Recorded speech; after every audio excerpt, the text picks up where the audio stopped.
मणिपुर नामक गांव में रणवीर नामक एक कार धोने वाला अपना व्यापार चलाता था। रणवीर को कारों से बहुत लगाव था। उसके साथ अच्छे कपड़े पहनना और अच्छा दिखना भी उसे बहुत पसंद था।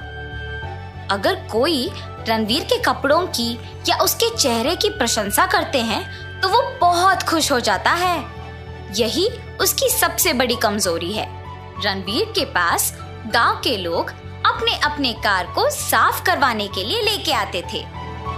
वो उससे कहते थे कि कार की सफाई अंदर से और बाहर से होना चाहिए, लेकिन रणवीर गाड़ियों को कम से कम 2 दिन तक अपने पास रखता था। अगर रणवीर के दुकान में आया हुआ कार उसे बहुत अच्छा लगा तो वो 3 या 4 दिन तक वापस ही नहीं देता था।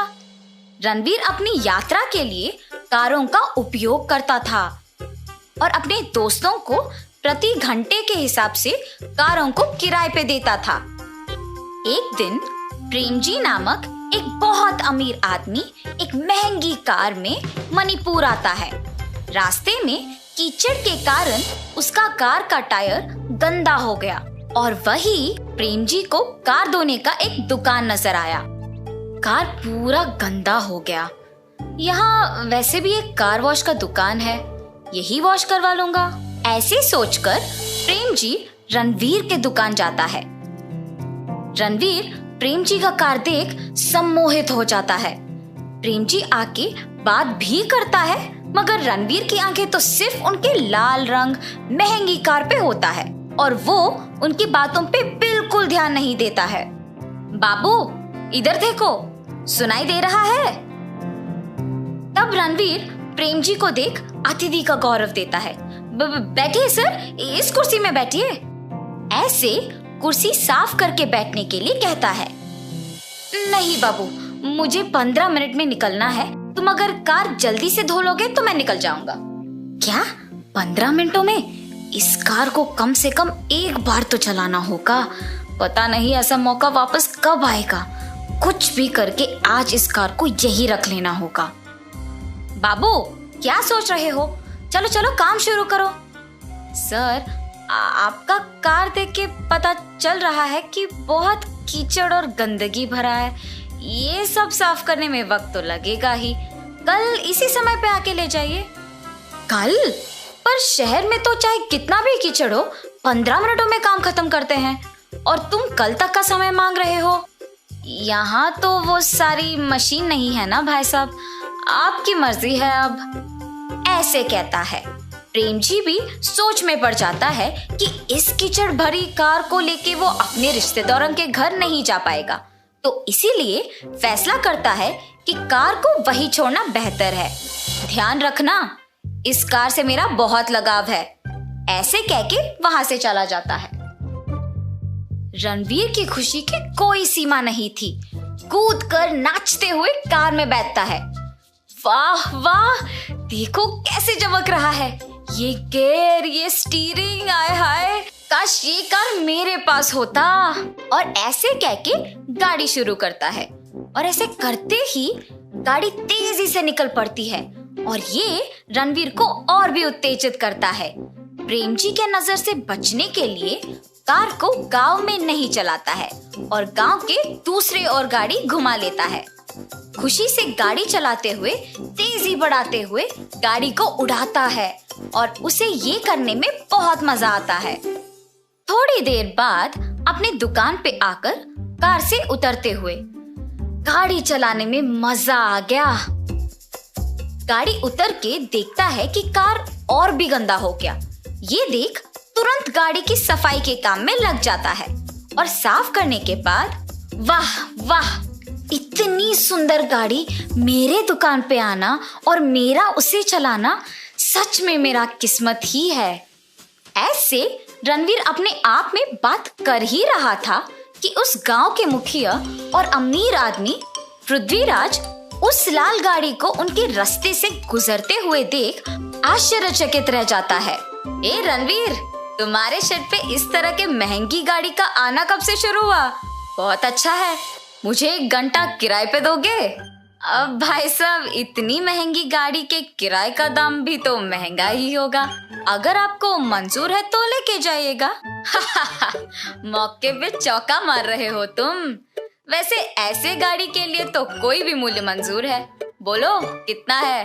5,000। 5 क्या 10,000 ले लो। और ऐसे उस 10,000 देकर कार को लेके जाता है। रणवीर उन सारे पैसों को देख खुश हो जाता है। हाँ, अब मैं 1 घंटे के अंदर उस कार के वापस आने से पहले मेरे नए कपड़े पहनकर तैयार हो जाऊंगा।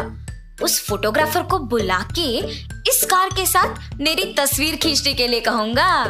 ऐसे सोचकर उसके लाल रंग का शर्ट और पैंट पहनकर और चश्मा भी पहनकर तैयार रहता है।